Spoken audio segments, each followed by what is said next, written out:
하나님의 말씀은 갈라디아서 2장 20절에서 21절 말씀입니다. 신약성경 304면입니다.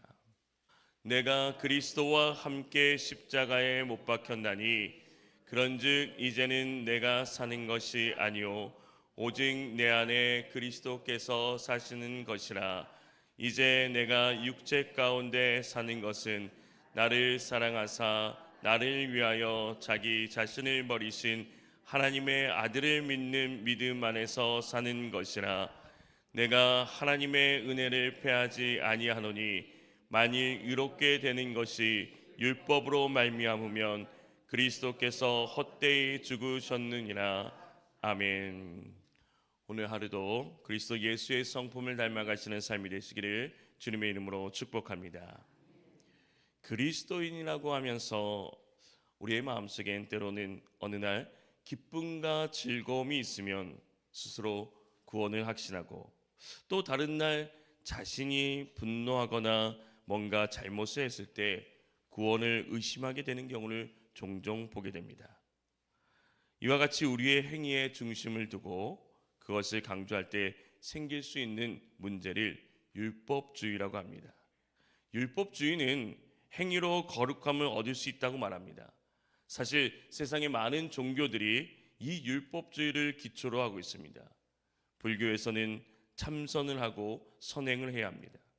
이슬람교도 코란의 계율을 지켜야 하고 자신의 생명을 버리기에 헌신해야 합니다. 그러한 행위가 의로움을 얻는 데 직결되는 것입니다. 그러나 기독교는 그렇지 않습니다.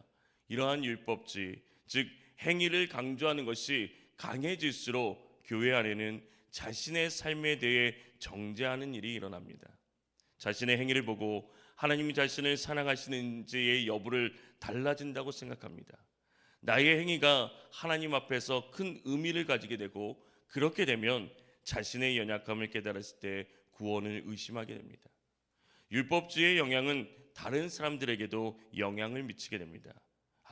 저 사람은 저렇게 행동하는 거 보니까 구원받지 못한 사람이야. 주변의 사람들을 판단하게 되는 것입니다. 또한 구원을 자신의 행위에 의지하다 보면 결국 스스로 연약하다는 것을 인식하고, 아무리 내가 노력해도 안 되니 어떻게 살아도 상관없다는 식으로 생각하게 됩니다. 결국은 성화의 삶을 포기하게 됩니다. 이것이 율법주의가 교회에 미치는 영향입니다. 사도 바울은 갈라디아 교회에 이런 문제가 있었다는 것을 알고 있었습니다.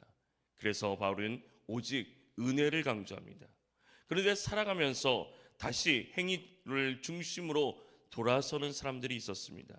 나는 이 정도로 살고 있으니 거룩하다, 하나님은 나를 사랑해야 한다 라고 생각하는 사람들이 있었다는 것입니다. 또 반대로 다른 사람들의 행위를 보면서 의롭지 못하고 정죄하였습니다. 은혜로 의로움을 얻은 우리가 행위를 의존하게 된 것입니다. 성경은 우리가 구원받은 것도 하나님의 은혜이고 그리스도인으로서 이 세상에 살아가는 것도 은혜로 되었다는 것을 분명히 말씀하고 있습니다. 이처럼 예수님의 죽으심과 다시 살아나심을 믿는 그리스도 안에는 누가 사는 것을 인정해야 되겠습니까? 20절 전반절 말씀에 내가 그리스도와 함께 십자가에 못 박혔나니 그런즉 이제는 내가 사는 것이 아니요 오직 내 안에 그리스도께서 사시는 것이라. 내가 그리스도와 함께 십자가에 못 박혔다고 말씀하고 있습니다. 이것은 십자가의 강도들처럼 우리도 예수님과 함께 그 자리에 있었다는 말이 아닙니다. 또한 영혼이 빠져나갔던 사람처럼 내 생각과 의지를 버리고 무조건 수동적으로 살아가는 것도 말하는 것이 아닙니다.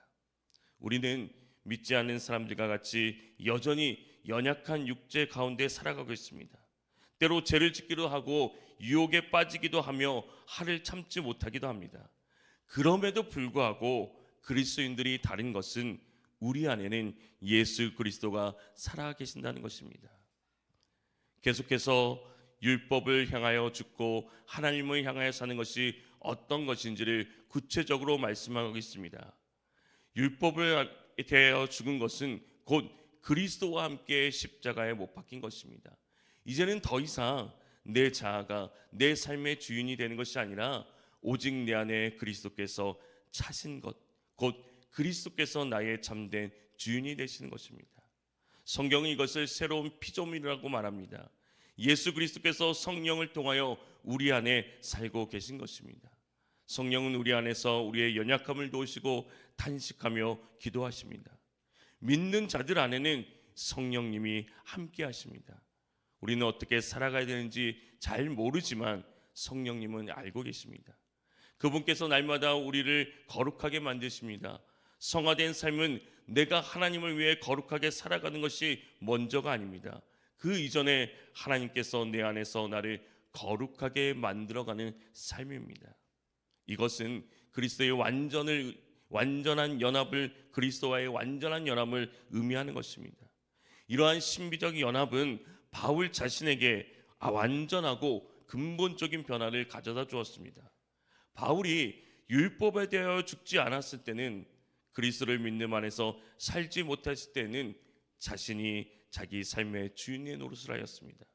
자기 일을 추구함으로써 하나님 앞에 인정받고자 하는 인본적인 주의적인 삶을 살았던 것입니다. 그러나 이제 그리스도를 믿어서 율법에서 해방된 후로는 자신의 자아가 죽고 그 안에 그리스도께서 사신 것이 되었습니다. 이제 주님이 그 삶의 주인이 되신 것입니다. 그 모든 생애 속에서 그 심령 안에 주님이 사시는 것입니다. 그리스도 예수를 믿는 우리도 마찬가지입니다. 우리 안에도 주님이 계십니다. 우리의 행위가 하나님의 사랑을 더하거나 덜하지 않는 것입니다. 우리가 잘 살았다고 해서 하나님의 사랑이 커지는 것도 아니고, 실패하고 낙심하며 죄를 지었다고 해서 하나님의 사랑이 줄어드는 것이 아닙니다. 나의 행위에 따라 하나님의 사랑이 변한 것이 아니기 때문입니다. 우리가 하나님 앞에 나올 수 있는 것은 오직 예수께서 우리의 의로움이 되셨기 때문입니다. 주님이 우리의 삶의 주인 되심을 믿고 인정하는 삶이 되시기를 주님의 이름으로 소망합니다. 이제 우리는 그리스도와 함께 십자가에 못 박혔으므로 옛 죄악이 우리를 지배할 수 없습니다. 그 이유가 무엇이겠습니까? 20절 하반절 말씀입니다. 이제 내가 육체 가운데 사는 것은 나를 사랑하사 나를 위하여 자기 자신을 버리신 하나님의 아들을 믿는 믿음 안에서 사는 것이라. 사도 바울도 여전히 연약한 육체 가운데 살고 있었습니다. 이방신 앞에서 담대히 하나님을 선포했었던 엘리야도 어떤 날은 두려움 때문에 나무 아래서 죽기를 구했습니다. 우리는 때로 주님 안에서 잘 사는 것 같지만은 어떤 날은 죄로 인해 실패하는 삶을 삽니다. 자신을 보면서 연약하다고 고백할 수밖에 없습니다. 율법 아래에서 해방되고 그리스도와 함께 십자가에 못 박혔다 하더라도 이 세상에서는 육체를 떠나 살 수 없습니다. 그래서 사도 바울은 이러한 육체를 의지하고 사는 것이 아니고 나를 사랑하사 나를 위해 목숨을 버리신 하나님의 아들을 믿는 믿음 안에서 사는 것이라고 고백하고 있습니다. 믿음의 대상은 나의 행위가 아니라 예수 그리스도인 것입니다. 그분은 나를 위해 자신의 생명을 버리신 하나님의 아들이십니다. 예수님이 능력이 없어서 그런 것이 아닙니다. 그분은 12군단이나 되는 천사를 데리고 그들을 멸하실 수도 있었습니다. 그렇다면 예수님께 죄가 있었을까요? 주님은 죄를 범하시지도 않으시고 죄가 없는 분이십니다. 그분이 십자가에 달리신 이유는 단 하나입니다. 우리를 사랑하셨기 때문입니다. 예수님이 이런 사랑으로 우리를 구원하셨고 의로움을 옷 입게 하셨습니다. 이제 우리는 우리의 육체를 바라보는 것이 아니라 나를 사랑하시고 나를 위해 생명을 버리신 예수 그리스도를 믿고 살아가는 것입니다. 우리가 육체를 의지한다면 넘어지고 좌절하지만은 예수 그리스도를 믿고 의지한다면 의로운 자가 되는 것입니다. 기쁨으로 믿음의 삶을 살아갈 수 있습니다. 그러니 이제 우리의 삶은 죄에 대하여 죽은 자로 여겨야 합니다. 이것은 죄와 관계를 끊고 사는 것입니다. 우리가 그리스도와 함께 십자가에 못 박혔으므로 우리의 옛 죄악이 우리를 더 이상 지배할 수 없습니다. 의롭다 함을 얻기 위해 거룩한 삶을 사는 것이 아니라 의롭다 함을 얻었기에 거룩한 삶을 살아가는 것입니다. 바울은 하나님의 그 은혜를 헛되게 하지 않겠다고 말하면서 의롭다고 하여 주신 것이 율법으로 되는 것이라면 그리스도께서 헛되이 준 것이라고 말하고 있습니다. 육체를 의지한다는 것은 하나님의 은혜를 패하는 것입니다. 만일 행위를 의지한다면 예수님이 헛되이 죽으신 것이기 때문입니다. 우리는 은혜로 의로움을 얻었고 또한 은혜로 성화의 길을 걷고 있는 것입니다. 우리가 자신의 의지로 성화를 이루려고 한다면 결코 넘어지고 좌절하고 말 것입니다. 그러나 나를 사랑하셔서 나를 위해 목숨을 버리신 예수님, 성령님을 통해 나를 거룩하게 살게 하시는 예수님을 믿는다면 기쁨으로 살아갈 수 있습니다.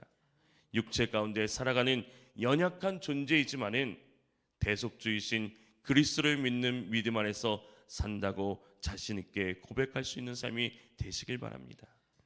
사랑하는 성도 여러분, 오늘 우리가 말씀을 마음에 새기고 그리스도를 구주로 고백하고 더불어 살아갈 때 다시는 죄악에 지배하지 않는 삶을 살기 위해서 해야 되는 것이 무엇이겠습니까? 죄에서 죽었다는 죽음의 선언은 우리의 옛 죄악이 우리를 다시는 지배할 수 없음을 말합니다. 죄에 대하여 죽은 자로 여기니 죄와 관계를 끊고 사는 것입니다.